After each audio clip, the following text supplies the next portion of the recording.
Hey y'all, and welcome to my new series called Wing It with Jayla. Last time we called it Bacon with a Bitch, and I ain't like that. So anyways, welcome to episode 2 of Winging It with Jayla, where I literally come up with recipes off the top of my head and write them down and hope and pray that they come out good. And in today's recipe, we're going to make matcha white chocolate cookies. I got this at the Walmart. Somebody please put me onto a better quality matcha. Okay, so to start, you're going to start with washing your hands. And then you're going to drop in 1 cold stick of butter. Cold.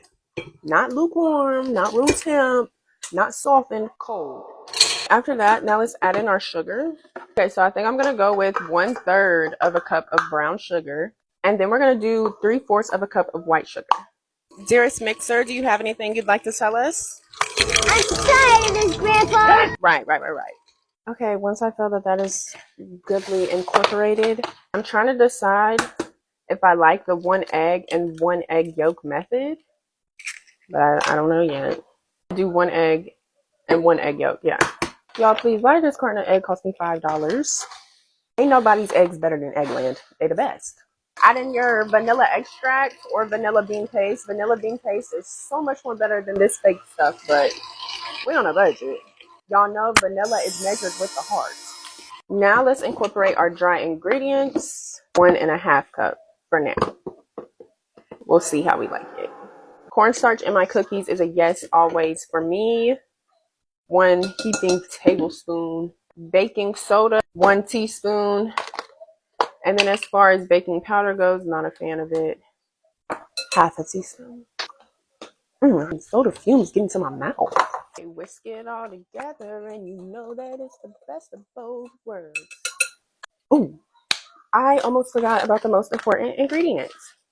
Our matcha. I'm going to add 2 tablespoons. It's not really that green. I thought it would be way more green, but considering the fact that I'm using a low budget, low quality matcha, not surprised. Slowly incorporate. The best tip that I can give y'all when baking or cooking is clean up while you go. Then it won't be so much to clean at the end. It looks like grass, just like how matcha tastes, but I like that taste. It's like super refreshing. Okay, so this is how our dough is looking. Now let's incorporate some white chocolate. We're using Merkins. Here she is in all her beauty and her glory. White chocolate chip matcha. All my cookies weigh 3 ounces, except for my Superman cookies. In the middle, we're going to add the wafers. Easy now, white chocolate. I wouldn't want you to melt. Okay, y'all, so this recipe made me around 10, almost 10 3-ounce cookies.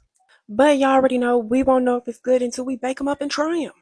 So join me in the next video where we will be baking our matcha and our butterscotch caramel toffee cookies and seeing how they come out.